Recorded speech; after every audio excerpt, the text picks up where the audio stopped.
There we are. Neat and tidy.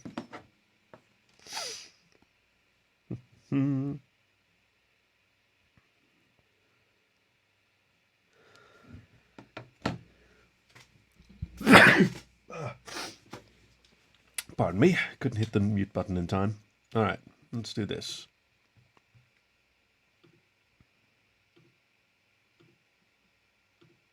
We've got the script. NightEyes DaySpring sent in another one. He's submitted before, so he's a friend of the fireplace. Oh, good lord.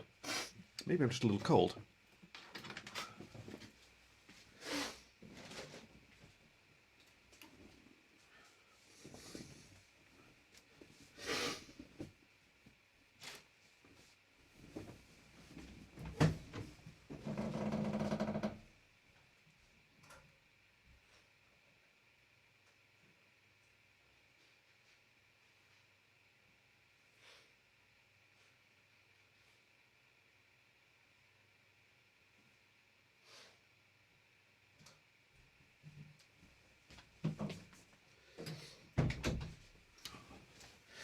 It's also hay fever season, so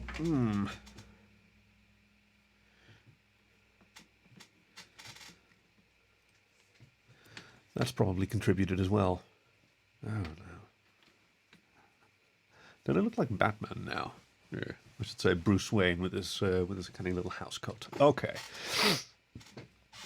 So, Irsu's family has guarded the tomb of the pharaohs for generations. Today he will finally learn why. No pronunciation guide, because this is all just sample text. Irsu,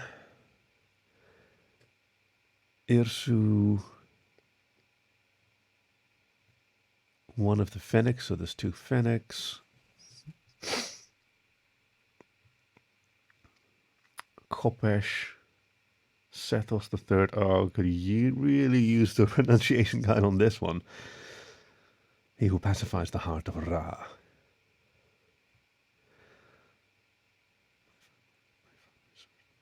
My family serves the pharaoh. Ooh, he dies. Oh dear. And that's probably Anubis.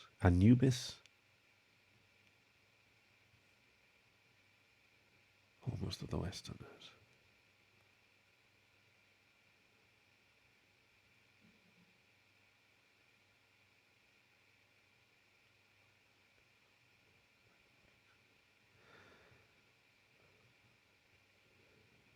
What kind of accents am I going to do for them? Obviously, I don't want to do regional ones. Oh, hey, Ixim. Sorry, I just saw you join the chat. Yes, thank you. Yeah, I don't like to do regional accents when. So these are people who speak Egyptian. Ancient Egyptian, Old Kingdom Egyptian, and they're speaking that with each other, and it's just being translated to English for us. So I shouldn't try and give them an Egyptian, the accent of an Egyptian person who has English as a second language. I mean, what would that even sound like? Well, yeah, I know some people who speak Arabic, but I don't know anyone who speaks Egyptian Arabic. So they're probably going to be very close to me. Like American accents are all very New World. Oh, Amit. Okay, how do you pronounce Amit?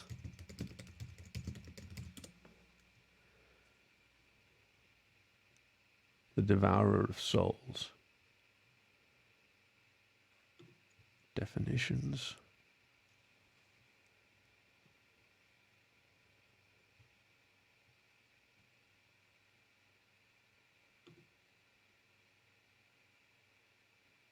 Come on, say it then. I'm clicking. Oh. Amit. Yeah, this is bullshit. This is easy to pronounce synonym. Amit. A demoness and goddess.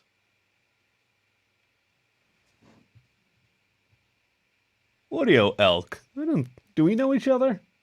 I don't recognize the username. Yeah. Good morning too. It's a little later morning over here. It's King's Day over in the Netherlands. Um, Amit. Okay. Well, cool. Okay.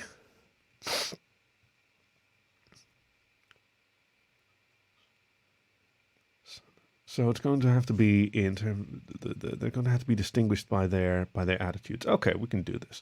Let's just go ahead and do it.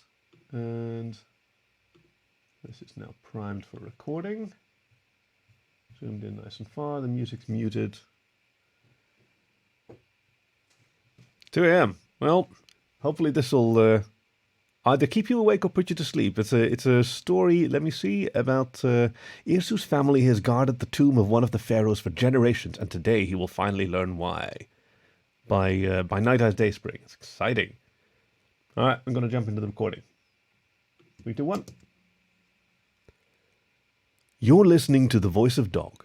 I'm Kaki, your faithful fireside companion, and today's story is The Tomb Guardian by friend of the fireplace, NightEyes DaySpring. NightEyes Guardian. You're probably going to see me do this a lot, where I go back and retake. And I use a process called punch and roll. So I want to start recording from here. But so as soon as I hit the button, in order to avoid the sound of the button being recorded, it's going to play back the last second and a half, and then start recording straight away. So I can sort of synchronize and make sure that my breath and tone is the same. Let's see how that works. The Tomb Guardian by friend of the fireplace. Let me try that again. That's where we are. The Tomb Guardian by friend of the fireplace, NightEyes DaySpring. I did it again. The Tomb Guardian by friend of the fireplace, NightEyes DaySpring, which appeared on his Patreon. Good Lord. One more time. Which appeared on his Patreon. The Tomb Guardian by friend of the fireplace, NightEyes DaySpring, which appeared on his Patreon. A wolf with a penchant for coffee, NightEyees' work has appeared in anthologies like Fang and Heat, and he edited the anthology Heat. It's not an anthology. Oh yeah, you in the business?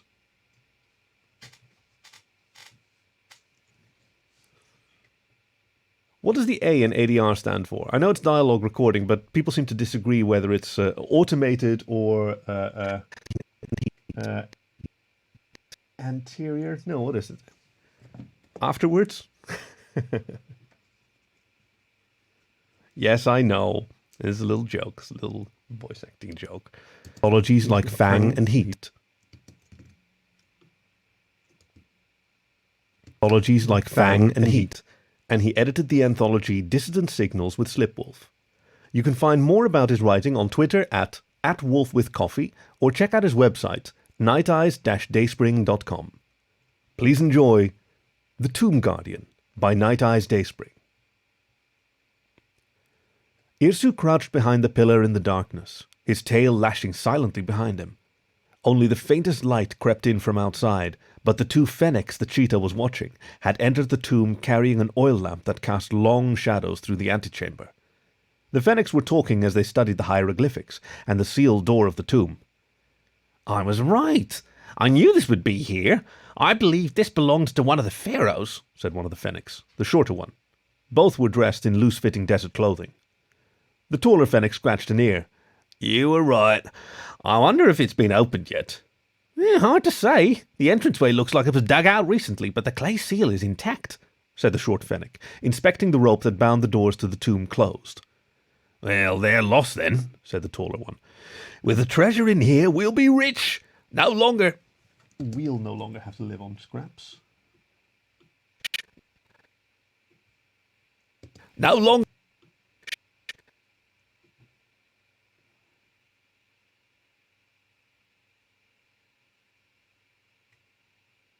Ah. Oh, that's awesome. Do we know each other on Twitter? I see that you're an elk. That gives me some clue about the kind of sub communities you might find yourself in. I hope you find it inspiring. No longer. In here, we'll be rich. We'll no longer have to live on scraps. Yeah, let me cut this rope off, said the other fox, putting down the oil lamp. Oh, I'm messing up today. Fox. Off, said the other fox, putting down the oil lamp. Metassu stepped out from behind the pillar, lifting up his khopesh, creeping forward with the sickle sword ready to strike. He'd seen enough. These two were tomb robbers, and it was his job to defend this place. His family had served Sethos III through many generations, passing the blade down through the family, and he was not about ready to shrink back from his ancestral duty. Just as he started to swing his khopesh, pardon me,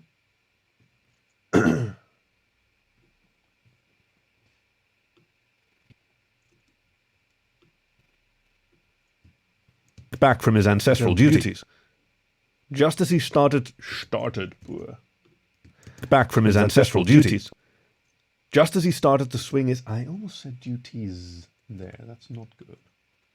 Back from his ancestral duty. And once more, I noticed that the stream isn't showing all of the... Yeah. Come on. I didn't set this up right. Apologies. I do want you to be able to see where I'm working. So there's that. That's up to there. This goes down to here. And this extends down as well. Okay. Once more with feeling. Back from his ancestral duty. Just as he started to swing the khopesh, the shorter fennec flicked an ear and turned. Metassu brought the blade down on the taller fennec, who cried out in agony as he was struck in the shoulder. As the cheetah yanked the khopesh back, something silver flashed, and the shorter fennec stabbed him before backpedaling. The fennec's dagger sunk right between his ribs, and Metassu stumbled back. The taller fennec feebly tried to staunch the wound, but he quickly crumbled. "This is our find," snarled the smaller fennec. "This is the property of Sethos III, he who pacifies the heart of Ra." Ra. I like that accent.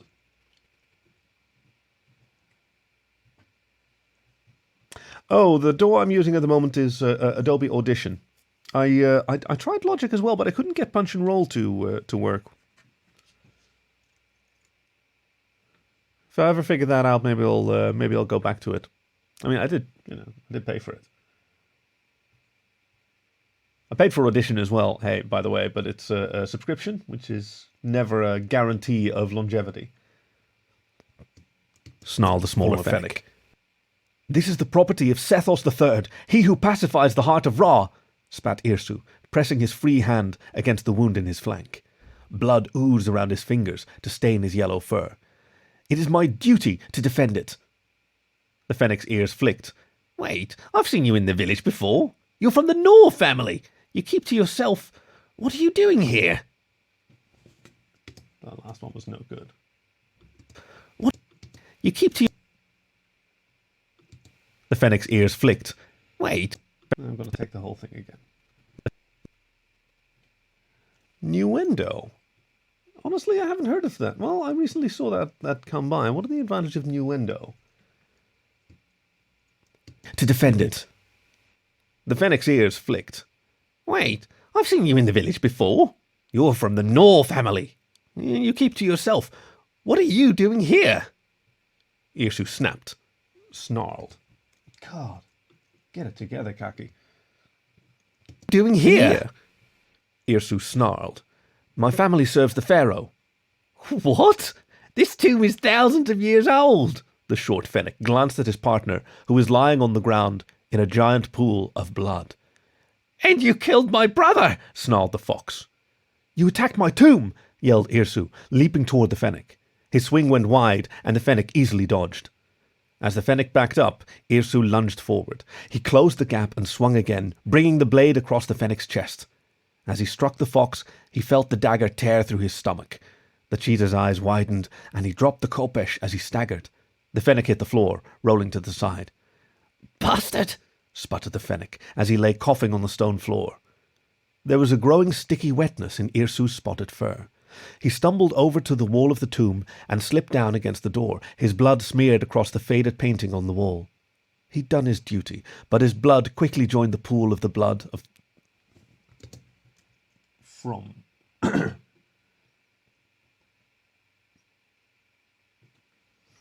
New window sounds good. I'll have to check it out. He'd done his duty. Faded painting on the wall. He'd done his duty, but his blood quickly joined the pool of the blood from the first fennec he'd slain. The cheetah closed his eyes and slumped to the side, dead. He awoke to lamplight in the tomb. The dust and sand that covered the antechamber floor were gone.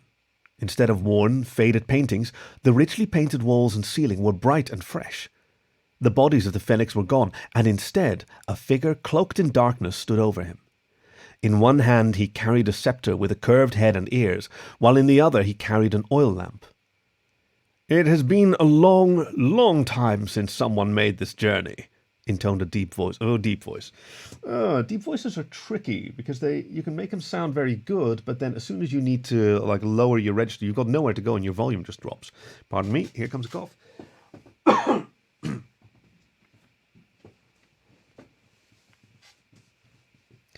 Which features of New Window are you such a fan of, if I may ask?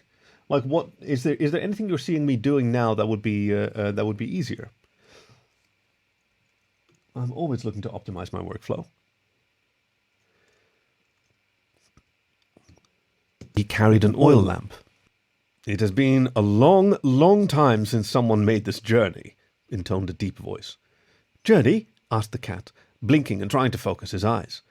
"Yes, the journey here. 1,000 years at least, I think. Time gets a bit meaningless to someone like myself, but I imagine to you that means something. Now stand." Unsure of what was going on, the cheetah got up. He felt along his stomach. His wounds were gone. "What is your name?" "My name is..." He stumbled. He couldn't remember.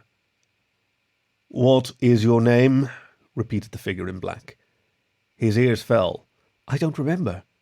"Your family did not prepare the spells for you." "Spells?" "The spells. Without the spells, you can't complete the journey. How did you get here?" "I walk from the village to the tomb at night. I come here to guard it." The dark figure considered for a moment. "Where did you die?" "In the tomb of Sethos III, fulfilling my duty." The dark figure was silent for a moment. "Ah, yes, I remember him. It has been centuries since he came. His soul was too heavy, though, and I had to feed him to Amit. He was not worthy of entering Duat." I'm just going to check that that's how you say it. Pronunciation guides, please. Duat. Because is the apostrophe is a glottal stop. Duat. Pronunciation glottal stop.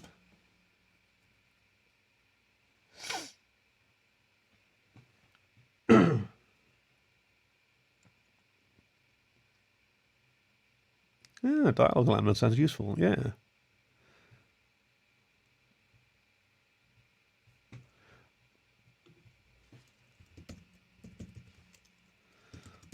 It's always such a delight to be working with ideally suited tools, eh? Okay, so the best example that I can find is Danish. Okay, well, we'll go with Duat, if that's indeed what I said. Oh, and I had to feed him to Amit. He was not worthy of entering Duat. Duat.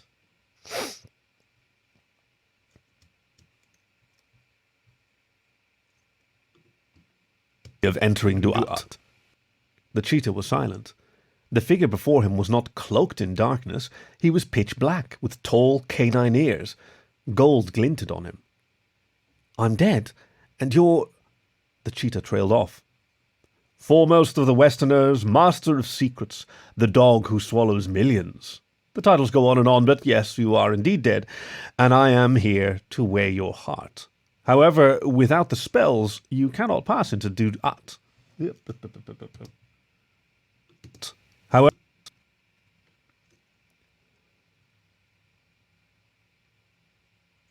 to wear your heart. However, without the spells, you cannot pass into Duat. His mother had told him about the old ways, the traditions his family still followed. He'd not really believed, but he'd followed the duty of his parents and his grandparents and those before. They'd given him a name older than anyone in the village had, and he honored it by doing the duty of his family. A name he could no longer remember. My apologies for having brought you here for nothing, Lord Anubis. The jackal shrugged. As I said, no one has made the journey in a long time. He pondered. Who are your mother and father? Nebet is my mother. She married Alif, son of Mahmud. Nebet. Are your parents still alive? No, they both died a few years ago. We are a poor family, and our crops failed when the Nile did not rise enough. The jackal god pondered. They did not come to me, so it is unlikely they passed into Duat. It is likely they went elsewhere when they died. And me? We will wear your heart, but first I need to know who you were. I can tell you my life, but my name is... He couldn't remember. Everything was there but his name. The jackal pointed to the sealed door and walked over it. Walked over it. Huh. No, he walked over to it, right? Yeah, because it's on the wall.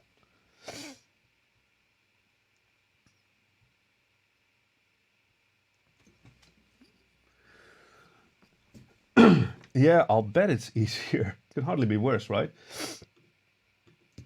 The jackal... Yeah, I'm glad I just mix in mono. Keeps things nice and simple.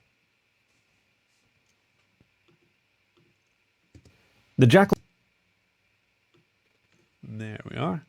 There, but his name. There was a breath there. There, but his name. The jackal pointed to the sealed door and walked over to it. We will borrow Sethos's Book of the Dead. He has no need of it now. Cradling the staff in the crook of his arm, he reached for the clay seal and spoke an incantation. The seal released, the rope falling harmlessly to the floor. Anubis touched the plaster wall and it dissolved. Carrying his staff and oil lamp, he entered the tomb and the cheetah followed. Anubis frowned. Inside the tomb was empty. Everything that should have been there was gone, each room stripped bare. The treasury, the burial chamber, even the storm room were all empty. The bright pictures and hieroglyphics depicting Sethos's life covering the walls showed that the tomb had been completed, but none of the things that were meant to sustain his ka were present. Only a sarcophagus was present, its lid hanging partly off its base. Off the base when Sethos had awoken. Ooh. Only a sarcophagus. That sounds like Reaper was a slog. Were present. Only a sarcophagus was present, its lid hanging partly off the base from when Sethos had awoken. Is it supposed to be empty? Asked the cheetah nervously. No, said the jackal. Someone replaced the seals after taking the goods out, or they buried him with nothing. He held the oil lamp up and looked over the walls. Images of battle filled them. I sense this is why his car was too heavy. His deeds in life weighed down his heart in death. My ancestors have guarded an empty tomb, the cheetah said in disbelief. The jackal turned. Apparently so, for a very, very long time. If there was a Book of the Dead here, it has long since been taken. He scanned the walls, walking along until the jackal stopped at a small inscription. Sethos was a vain man.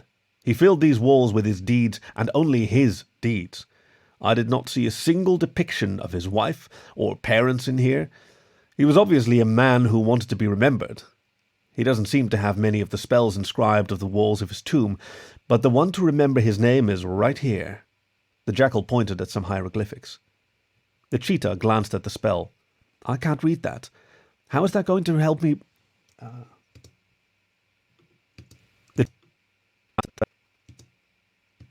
I can't read. Cheetah glanced at the spell. I can't read that. How is that going to help me remember my name is Irsu? The jackal smiled, and the cheetah's eyes got wide. The mind knows. Irsu, it is a good name. Come, we shall wear your car now. He felt suddenly complete, and yet he was still not ready. Aren't the rest of the spells missing? Irsu asked. First things first, said Anubis, leading Irsu back to the tomb's antechamber.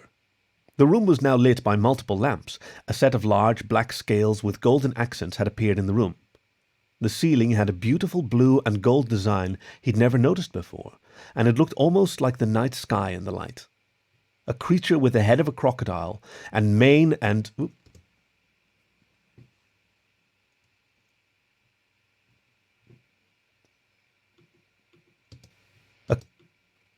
Damn, that sounds like some advanced mixing.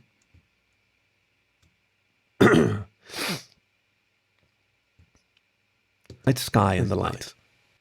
A creature with the head of a crocodile, the mane and chest of a lion, and the legs of a hippo waited to one side of the scales.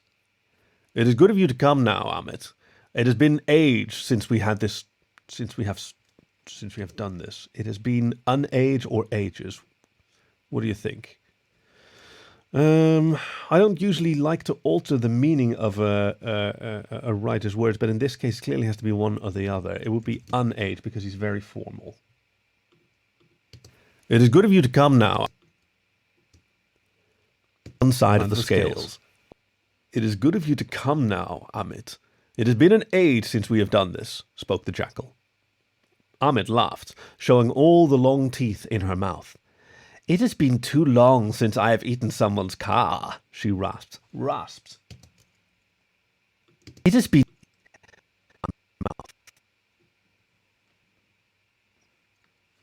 Hey, Ducky. Hey, KB, good morning. Thank you for joining us. We've still got a bit of story left, and I might even do a second. Let's see if we can be cheeky. Enjoy your coffee, KB. Well deserved. Long teeth in her mouth. It has been too long since I've eaten someone's car, she rasped. First, we see if he is worthy. The jackal walked over to the scales, setting down the oil lamp. The cheetah followed Anubis and Amit, watching intently as he passed. She waited patiently, leaning against one of the pillars in the tomb, as Anubis checked the scales and pulled out a feather he'd been carrying, tucked into his waistband. The feather was white and seemed almost to float in there in the air. I'm going to guess that this shouldn't be in there either.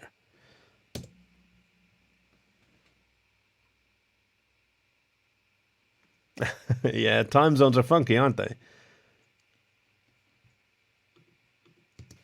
The feather... And all I've got is an empty cup to lave my throat, but that's all right.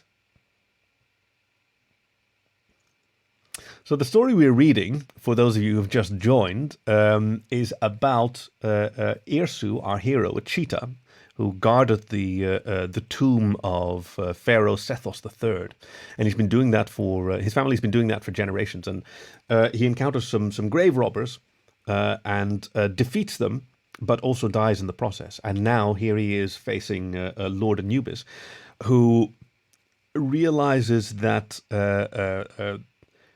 Irsu's family have not prepared the necessary spells for him to enter the afterlife of Duat. But let me see what the complication is again. Yeah. He's kind of confused why Irsu is here now, since no one has done that in this place for a long time. Oh yes, and they've just discovered that the tomb was actually empty, and his family's been guarding an empty tomb all this time, where it didn't have all the riches and treasures and spices and herbs and miraculous potions that were supposed to keep Sethos III's corpse quiet, and only the sarcophagus in the middle with the lid pushed off from when Sethos awoken. Like the mummy rising. So now Irsu's getting his heart weighed, his ka. The feather was by comparing it to a feather. tucked into his waistband. The feather was white and seemed almost to float in the air. I fix it and then I still don't read it right. Oopsie doodle. Tucked into his waistband. The feather was white and seemed almost to float in the air. Even to Irsu, he could tell it wielded great power. Irsu, son of Nebet and Aleph, you stand before the scales to weigh your heart with the feather of truth Ma'at gives us. It is my duty to judge you, and you shall be judged. If you are worthy, I will think of what I can do for you. I will think of what I can then do for you. If you are, and you shall be judged. If you are worthy, I will think of what I can then do for you. Are you ready? Yes, stammered Irsu. What else could he say? The jackal nodded and walked up to the cheetah and placed one hand on his shoulder and the other on his stomach. He whispered something and pulled his hand back. In it, he held Irsu's heart, his ka. Slowly it beat with Irsu's life essence. The cheetah could only stare at it as Anubis placed it on one hanging platter, which tipped down. He then reached for the feather and placed it on the other platter. Slowly, the scales evened out. The god nodded, satisfied. Do you know the 42 negative confessions? The what? The 42 things you should not do. Not commit robbery with violence. Not steal. Not slay men and women. Not curse the god. The list goes on. I killed 2 men in defense of this tomb, whispered Irsu. Whispered. Oops. I wonder if there are languages where that kind of description of how someone spoke has to come first. That would be convenient. The list goes on. I killed 2 men in defense of this tomb, whispered Irsu. As he spoke, the balance of the scales wavered. Anubis paused. That was your duty, though, to do, was it not? Irsu nodded slowly, tail lashing behind himself, ears pinned back. The god considered for a minute, watching the scales. He then reached for Irsu's heart and picked it up. Almost imperceptibly, the scales tilted since the feather was the only thing on it. I cannot ask you to do the confessions if you were never taught them. However, your heart does not bear witness against you, and you have made no preparations to lie. I deem you worthy. The cheetah sagged, and Anubis walked back to the cheetah and placed his hand on his chest, giving Irsu back his ka. Thank you, whispered Irsu. But now what? You complete the journey. The jackal looked around expectantly, but there was no one else in the room. Amit, where are the others? The chimera looked disappointed. They did not come, Irs. They did not. Looked disappointed.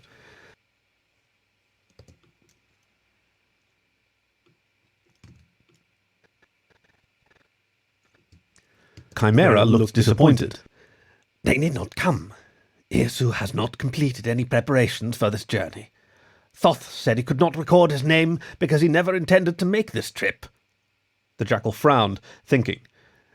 Is my heart too heavy? Asked Irsu, ears back. No. Anubis walked around the tomb, inspecting the hieroglyphics in the antechamber. You came to me because I was to judge any here. He traced a hand across the wall, just like I judged Sethos. The jackal stopped and glanced up and down. What is it? Asked Irsu. It's the spells, said Amit. Amit. Is it? Asked Irsu. It's the spells, said Amit. I thought the spells were missing, asked Irsu. Anubis traced his hands across the wall, carefully reading. It's the spells, isn't it? Repeated the crocodile chimera. Sethos must have had them altered to suit his needs. It's more than just that. Sethos added his own. The jackal turned around. He made it so that anyone who lay here would be judged by me, and he bound your family to this place. So great was his hubris, he thought he could cheat the truth of what Ma'at shows us. Ooh. Let's see what the meaning was.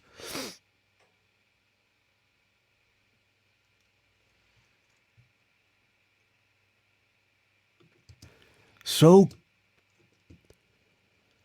your family to this place. So great was his hubris, he thought he could cheat the truth of what Ma'at shows us. but so quickly did his heart betray him. "So I'm trapped here?" asked Irsu. "I can always free you," suggested Amit, her tongue licking one of her exposed fangs. "Let me think," said Anubis. The cheetah walked up to the wall. "You said he bound my family to this place." "Yes, as long as your forefathers' bloodline lived in the world above, they would be called to protect this tomb." "Not all my ancestors came here. My brother and sister have never been." "The spell must have weakened as the generations passed." "Can I leave?" Amit spoke up. "Even if you could pass into Duat without the spells, you cannot go to Aru, the field of reeds. Osiris will not accept you unless Thoth records your name." "Then?" Anubis shook his head. "I cannot send you on your way. You will never be able to complete the journey." "Perhaps I could go with you?" That's a weird way to do it. Maybe this should be...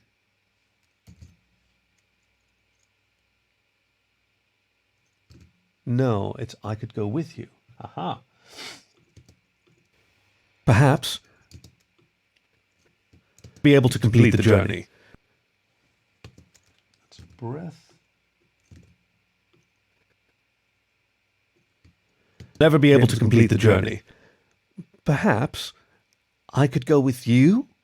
Irsu asked Anubis. "Me?" he pondered. "It has been a long time since I ruled the underworld, but I can take certain liberties. Osiris would not object. Is that what you want?" Irsu nodded. "It would be better than here." Amit pushed off from the pillar. "I was hoping just to..." Pushed off from the pillar. "I was hoping to just eat him," she said, walking past them toward a door of light that appeared in the far wall. "Oh well, perhaps we'll be rewarded with another someday." She vanished through the light. Irsu blinked at the doorway of light. "Go, I'll be right behind you," Anubis said, pointing toward the doorway. Hesitantly, Irsu walked up to it. He turned around, but the jackal made a shooing motion. The cheetah walked through the light and was gone.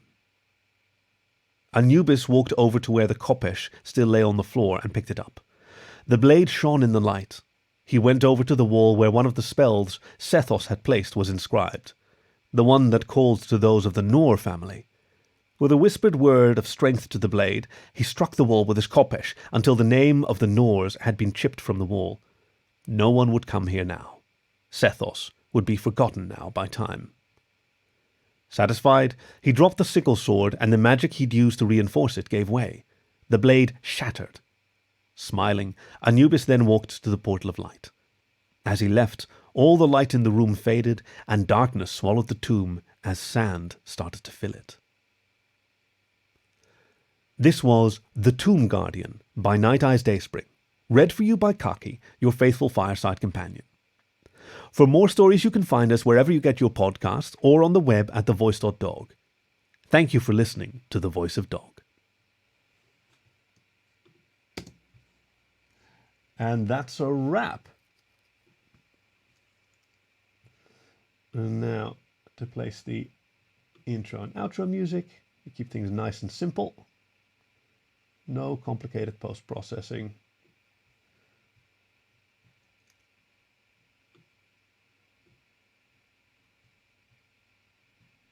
Do want this to be a little longer. And to fade out a little later. Oh, you can't see these. Oh, that's okay. As sand started to fill it. This was The Tomb Guardian by NightEyes to The Voice of Dog. Yep, and now the start.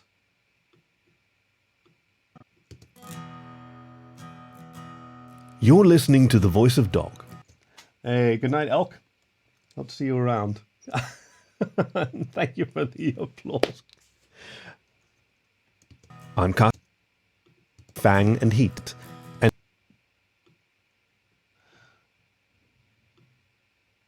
it's always so lovely to have someone along for the ride. The Tomb Guardian by NightEyes DaySpring. And just ease down that curve.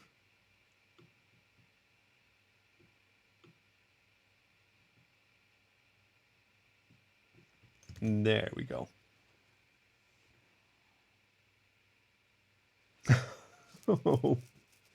Well, maybe we'll see if we can do another story. How about that?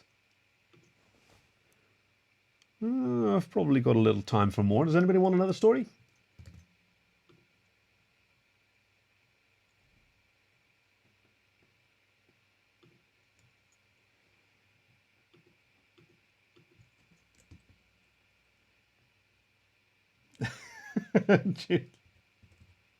All right, one more it is. See, this is great. This keeps a dog motivated.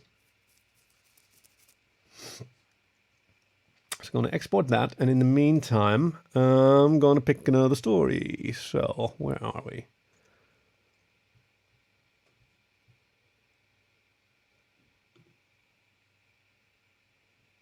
Okay.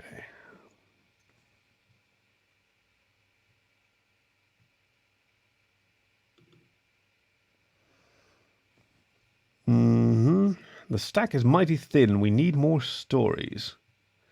And let me see. Something by name. What's the next one to start on?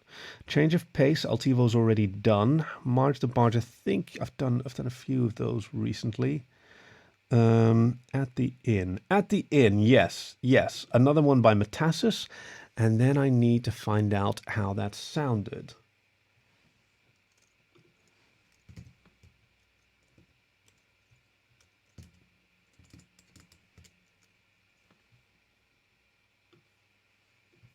Oop, pardon me.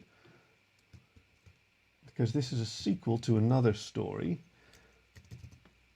And I need to remember how the narrator sounded and how the hero or the protagonist sounded. Oh, hey, Elector. Yes, we will do another story. You're listening to the voice. They greeted him by name. He can be pretty unpleasant that way. One or two strangers, unaware of his inflammation, other than warmth and pride, of in return. Silence was, and hid my light. It suddenly struck me that the seat, then again, floshed out, fine young, forward, and practical, said I, with a little laugh to ease the tension.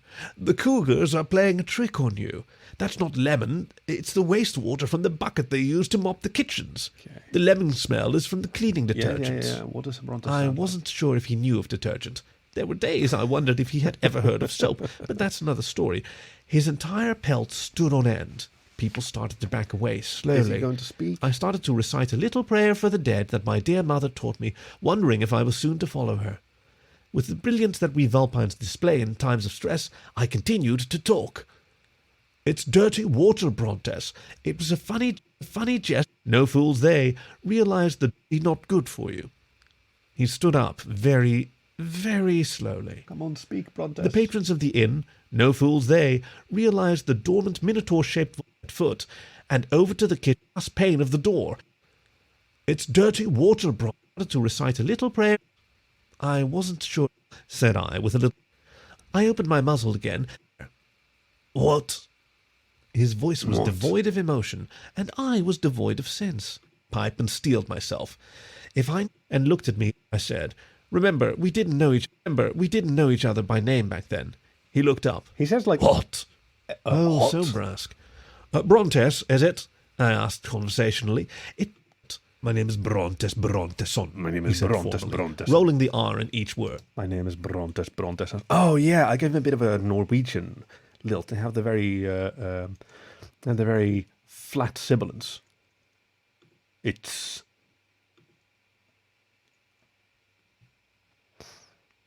This is a story about Brontes being an ass, and in the end he tries to slaughter some tourists. Oh wow. I hope things turn out okay. I'll save this to a new file. And in that new file there is no old recording.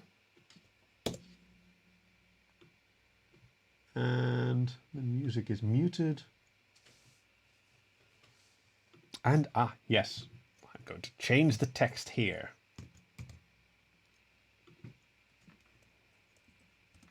In the window, pop, down there, now it says, at the inn, Whitewash. Okay, so, Innkeeper Boris's idea to give Brontes the Minotaur some useful work leads to an attempted murder and a surprising revelation. This episode was brought to you by the Village Tourism Committee. Come and visit us sometime. That's adorable. Metassu has a lovely sense of humor.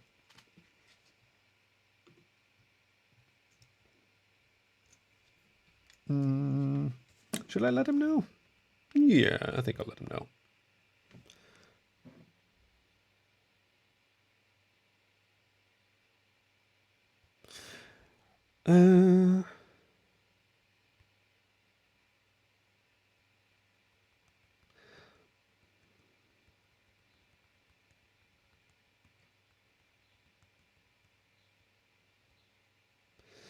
And the link to that, and then we'll get started.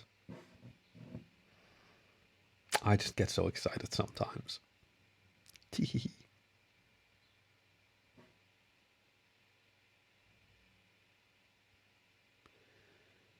Okay, yep.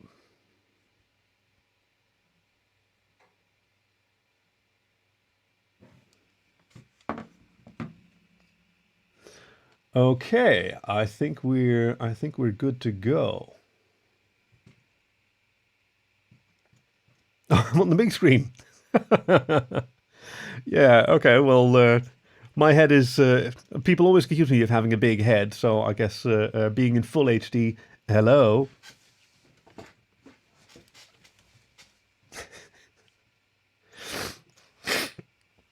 So I've recorded one of several of Metassu's stories before, and this one is about Brontes, one of the race of bull people, described as minotaurs, but they do not have hooves; they have feet, as he's wont to point out, called the Tarav, which I believe is Irish. And they're like bull-headed and honorable, but also quite violent. And these stories are, I've only read a few because I'm pacing myself, are a delightful like comedy of not exactly errors but misunderstandings. He's usually a very violent oaf. So let's see where this story takes us. I'm very excited. And recording. No, what's wrong with you? Oh. There we go. No, still. Seems to be a little issue with the audio hardware. Let's get that fixed. Where is the audio hardware window? There you are. No, I think the microphone isn't working. That's vexing. 1 second.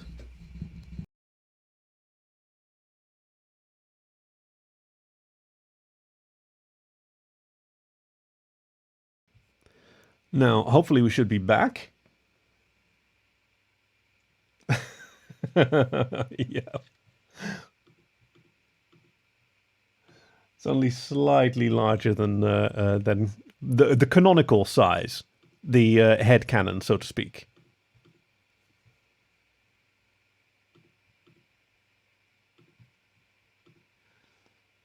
And now to convince Audition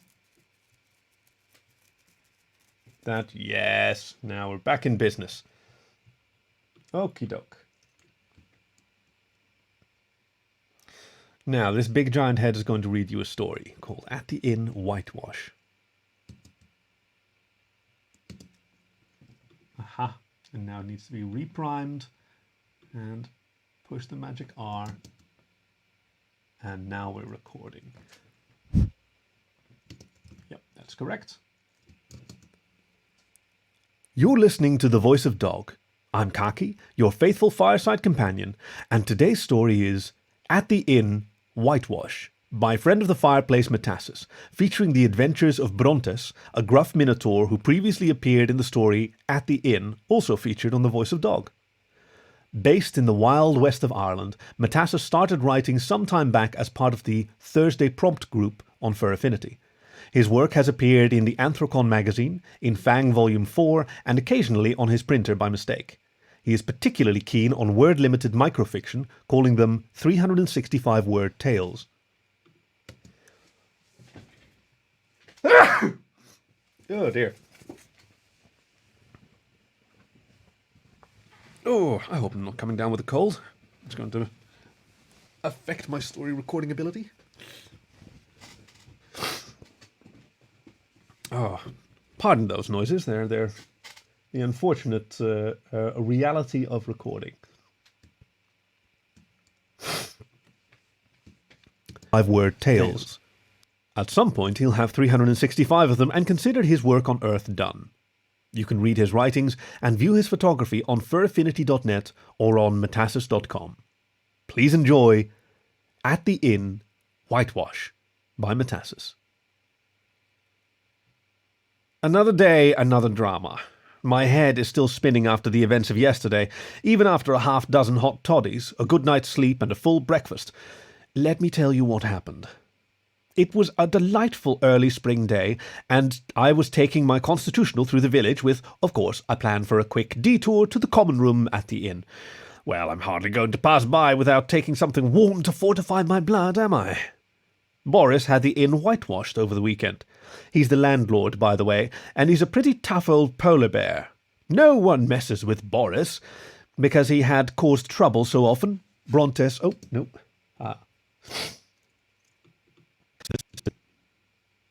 With Boris, because he had... No one messes with Boris. Because he had caused trouble so often, Brontes had been told to do the actual work in payment for the latest damage he caused. I believe it was a wooden chair whose leg was not even, and the Minotaur helpfully tried to repair the imbalance with his axe. The chair ended up being about 4 inches tall. I did for the most part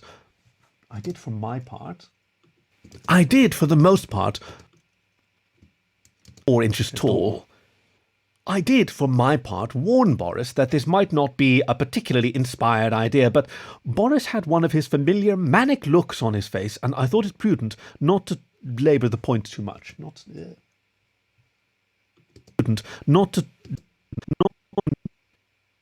see if I can catch up right in the middle of a sentence. Face, and I thought it prudent not to...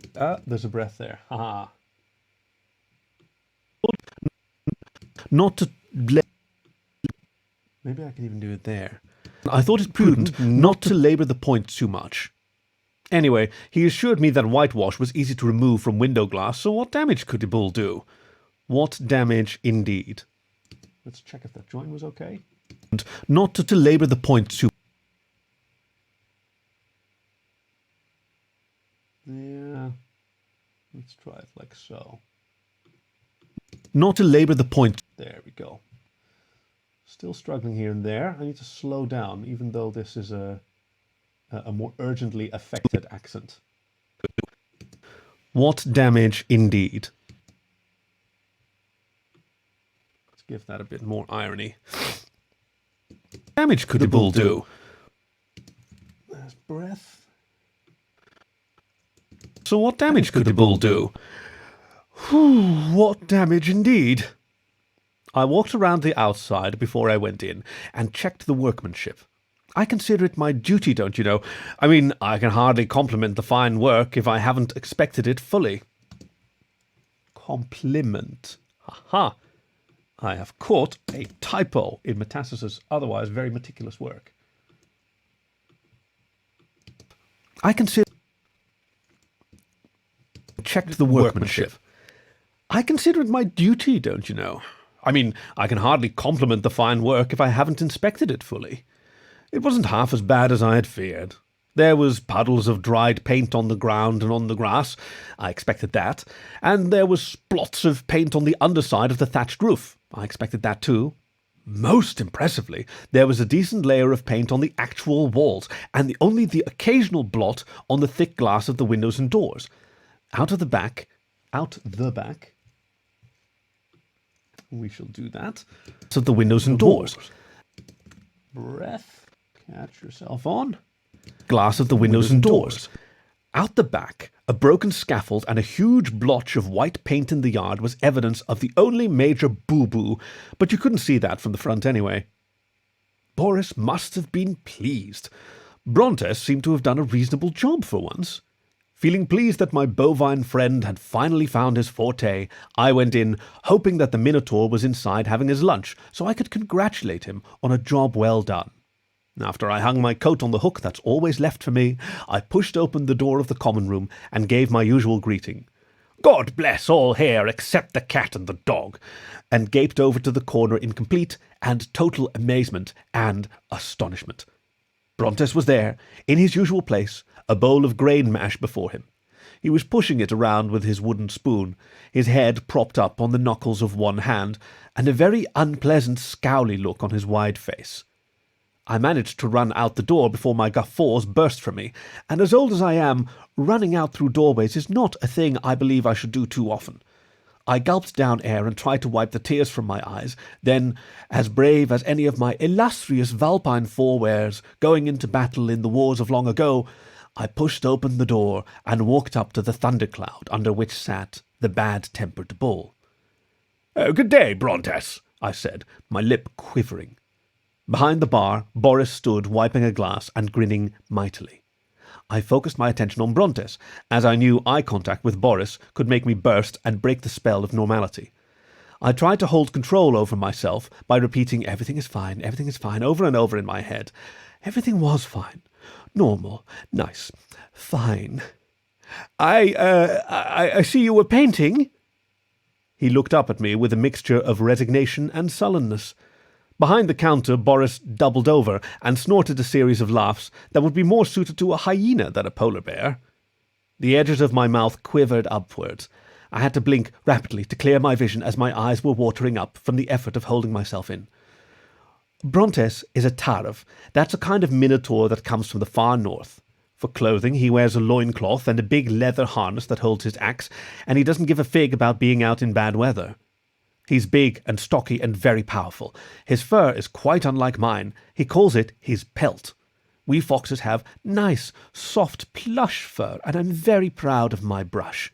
Brontes's pelt is more like hair than fur, being wiry and short, except around his shoulders and the top of his head, where it's longer and somewhat curly. It's black too, jet black, like his 8-ball eyes and pointy horns. It's a darkness that usually gives him a brooding, malevolent presence. Usually. Except this time. His horns, his snout, his face, his chest, his arms, most of his harness, even some of his loincloth, it was all covered in whitewash. He looked like 1,000,000 pigeons had dive-bombed him at random. Oh, God, he was a sight. I lost control, and I had to dash for the front door again, shouting that I forgot my umbrella. Outside, I fell to my knees and laughed until I cried. Oh, dear gods. Now it became clear. The broken scaffold and the big area of white paint out back, and I'll bet it doesn't come off so easily from his pelt. It took me a few minutes to get myself collected, and I managed to get a painful stitch in my side from my merriment.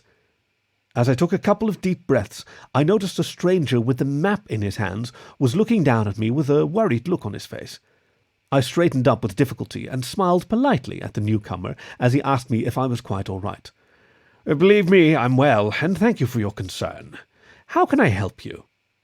The stranger was an otter with a flat cap on his head, some very bright slacks, and a zippered jacket. The moment he opened his mouth, I knew he was a lost tourist. "Say, buddy, I'm looking for the historic castle remains." I swear I could hear him capitalize the words. "You wouldn't know if they's hereabouts, would ya?" I grinned in as friendly a manner as I could muster, and wiped the last tears from my eyes. Our ruined castle was I was doing so well. Yes. See, I love it when a writer indicates a person's accent and affect immediately. Like, "Say, buddy," that's got to be American.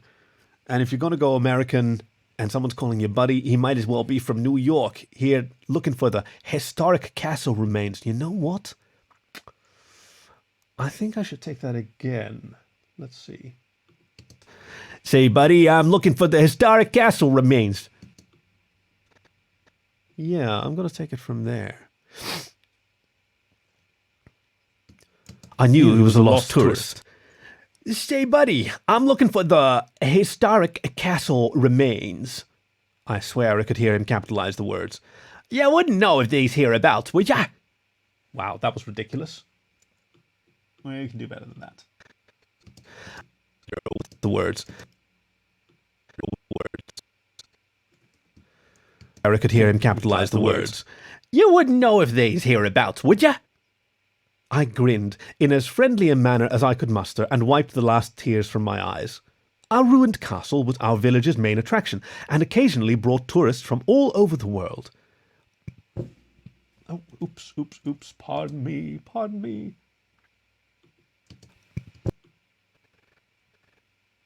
Oh, I completely forgot to bid the audio elk adieu. Oh.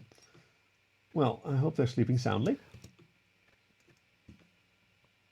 I'm really enjoying this story. I don't know about you guys, but I love a good comedy. I was a little... It took a while to get the reveal, which works when you're telling a story. Well, does it work so well? I guess it was mostly difficult for me. Like, if before you get to the point where he's covered in white, yeah, I guess I should have known that. I think I did an okay job. Because the story did convey like the humor, and it was obviously that there was a delayed punchline as soon as he ran back out, not having explained to the reader what he saw. Oh well, I'm sure it was fine. Where were we? All over the world. All over the world. All over the world. I noticed the otter had a lovely, newly shined patent leather. Had not lovely. From all over the world. I noticed the otter had lovely, newly shined patent leather shoes on his feet and thought about warning him about the muddy cart track to the castle, but he'd find that out all by himself soon enough. I prefer hobnailed boots myself. Oh, right, I said, pointing east of the square. The castle is about 5 minutes' walk up that laneway. There's a signpost to the stile cross you need There's a signpost at the stile you need to cross. Up that laneway. Minutes walk up that laneway. There's a signpost at the stile you need to cross, and it's at the top of the clover field. You can't miss it. Ah, good on you, buddy, he replied enthusiastically, as he looked in the opposite direction. It crossed my mind that someone from a distant land might just not know what a stile is. Actually, I'm going to very quickly check that that's how you pronounce it. Okay, so what is a stile? Let's begin with that. A vertical piece of wood. Okay, stile wood pronunciation.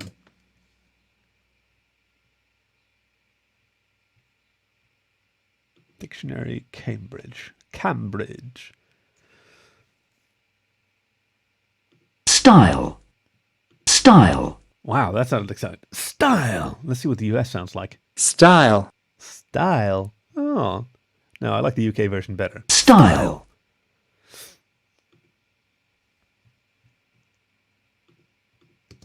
Ah, good on you, buddy. There's a sign. The castle is about. Oh, right. You know what? I'm gonna take it back from up here. Hobnailed boots myself. Oh, right, I said, pointing to the east of the square. The castle is about 5 minutes' walk up that laneway. There's a signpost at the stile you need to cross, and it's at the top of the clover field. You can't miss it. Ah, good on you, buddy, he replied enthusiastically as he looked in the opposite direction. It crossed my mind that someone from a distant land just might not know what a stile is, but as he didn't ask, I didn't expand on it. And that someone from a distant land just might not know what a stile is, but as he didn't ask, I didn't expand on it. Say, is this a pub? I nodded. Boris would love to hear his beloved inn being described as a mere pub, but it's not my place to correct others all the time. The tourist looked delighted and pulled out his camera. Say, buddy, can I get a picture? Oh, can I get a photo? And pulled out his camera. Say, buddy, can I get a photo of a native outside the pub? I had a vague vision of this guy and his fat otterish wife showing the photos of this trip to their fat polyester-clad friends in a huge pink and blue living room with a projector in the screen like you see in the style magazines the ladies read in the hairdressers. Oh, now don't look at me like that. The barber shop is right next door and they mix up the magazines sometimes. Ladies' magazines are terrifying. It's all about murders and spousal abuse and how to make delicious meals from offal. He'd press the button, and the motes in the room would be lit by an image of our fine inn. I'd be there, all red and grey fur, with my crooked-fanged smile, the pipe hanging from my lips, and he'd announce that this was one of the natives, and wow, don't they sure look awesome, and so old, and not like us, and my grandpappy would have looked like him if he was a fox and not an otter. Oh boy. I stood and let the otter make a couple of Kodachromes of me, standing outside the freshly whitewashed inn, posing like I was to be on the front cover of the National Geographic. Then, without so much as a thank you or a coin or two for my time, he bounced into the porch and through to the common room. Tourists. Can't live with them, as the old saying goes. Can't bury them in the bog. Well, actually you can, but our local sergeant doesn't like the extra paperwork, so it's frowned upon. I jest. We love our tourists. Do come visit. I lit my pipe and took a long draw.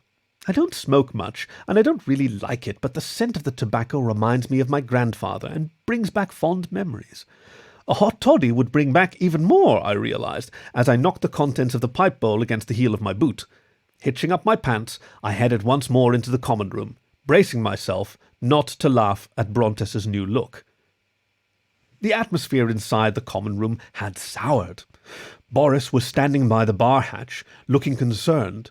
The others that had been there had made themselves scarce and disappeared out to the toilets outside, or I assume so, as they hadn't passed me by, and it took no effort at all to realize what had to be the cause. A hint, he's always the cause. The tourist was rabbiting out. Oh, okay, yeah. Oh, Brontes, how I love thee. Always the cause. The tourist was rabbiting out about how cute Brontes looked, how unique he was, how few minotaurs are back home, and how rare a speckled bull is in his state. At one point, he even said our favourite bovine looked like a panda, and I then took an unsubconscious step backwards. No, that should be a subconscious step backwards. Presumably in an earlier edit that was an unconscious panda. And I then took bovine looked like a panda. And I then took a subconscious step backwards. The otter clicked away on his camera almost as fast as his words flew from his lips, blissfully unaware of the volcanic eruption that rumbled to life before him.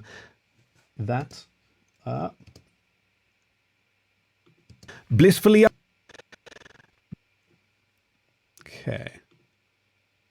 So, three possibilities. The volcanic eruption rumbling to life before him, that was rumbling before him, or that rumbled to life before him. And looking at his previous style, yes, I think this is in keeping with Metassu's style. Rumbling to life before him.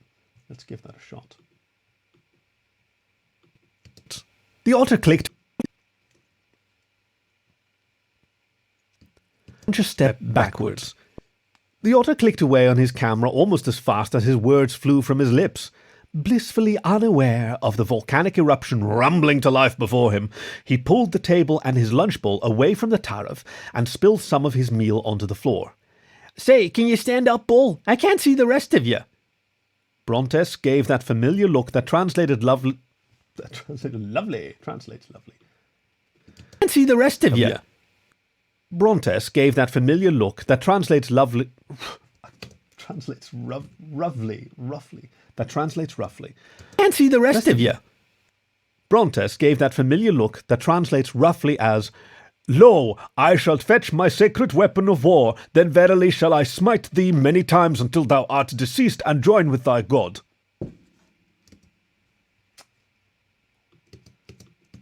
Lo. So do I stay Norwegian? No, yeah, it'll be deeper. So I can quote from the good books. No, he's quoting from the good books. Okay, yeah. That translates roughly as, Lo, I shall fetch my sacred weapon of war, then verily shall I smite thee many times until thou art deceased and join with thy God. So I can quote from the good books. I can do many interesting things despite my advanced years, like judging when to run away. Boris reached under the counter and slowly pulled out his baseball bat. Peculiar that. Here we had an otter goading a minotaur from Toria, while a polar bear that wouldn't know a baseball if he ate one was about to grab a bit of equipment that only the tourist would recognize for what it really was. My head began to swim. Mr. Otter, you want to go to the castle. Go now, I hissed. Oops. I began to swim. Mr. Otter, you want to go to the castle. Go now, I hissed, putting a hand on the tourist's shoulder. He shucked it off without looking at me and continued clicking his camera. Nah, buddy, I want to take pics of this spotty cow. Gee, I never knew you guys had cows here, too. Brontes pushed the table farther and reached behind him for his axe, which he pulled from his harness with a very cold and deliberate stare. I backed away rapidly. This was not a look I felt any of my soft words could temper. The Tarif spoke, his voice chilling and as menacing as anything I have ever heard in my entire life. Otter, I shall count to 20. Then I shall come after you with this axe, and I shall slaughter you slowly and drink your blood. 1, 2, 3. The tourist's camera slowly moved down from his wow. Now I'm talking like the tourist. 3. The tourist's camera slowly moved down from his face, and his jaw hung open. He blanched as he moved his shocked stare from Brontes's paint-splattered back and black and white horn. He blanched, and his jaw hung open. He blanched as he moved his shocked stare from Brontes's paint-spattered black and white horns past his black and white snout to his black and white paint-covered hands and his pristine, gleaming, viciously sharp silver axe. 8, 9... A heartbeat later, the otter screamed and ran for the doors. He crashed through them and they slammed shut behind them. His terror-filled roars echoed outside as he headed for his bus, screaming at his fellows to run away and hide. 19, 20. Brontes hefted his weapon, straightened his loincloth, then stomped out past the doors and headed across the square. I was horrified, believing that the Minotaur was going to do something awful and get into a level of trouble that was far worse than anything he had ever managed before. I looked helplessly at Boris, hoping the polar bear would come up with something that would stave off the inevitable, such as whacking the bull over his thick skull with a baseball bat, but instead he was standing motionless at the bar with a slack-jawed expression of astonishment all over his white-furred face. Boris, what's wrong with you? He's going to kill that tourist. You have to try and stop him. I can't, Boris replied, staring blankly at the still-swinging door. I'm in shock. What? That Boris is going to kill someone? No. I don't believe what I just heard. He can count? This was At the Inn, Whitewash by Metassu, read for you by Kaki, your faithful fireside companion. For more stories, you can find us wherever you get your podcasts or on the web at thevoice.dog. Thank you for listening to The Voice of Dog. That was a cracker. Oh, that was so much fun. Oh, he can count. All right, and the edit. Voice of Dog. Yep. What did you think? You like the story?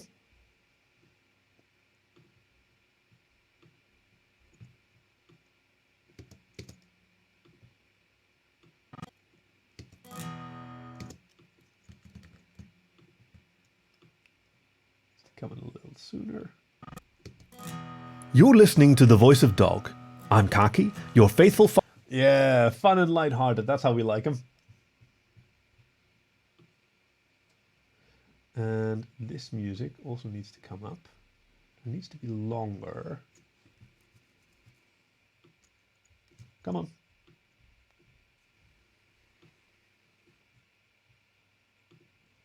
Oh, shit.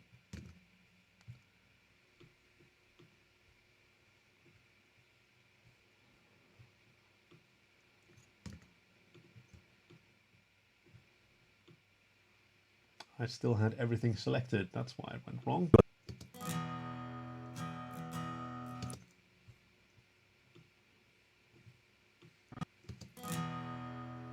You're listening to the... Yeah. No gaps. Good. And this music is the only one I want.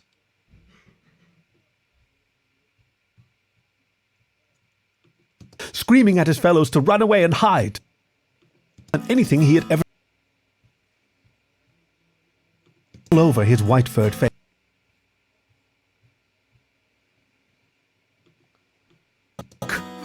What? Didn't count? Mm-hmm. And that's where it starts.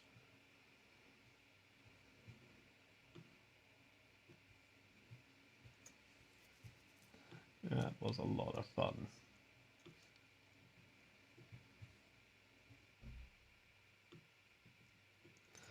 And cut and print.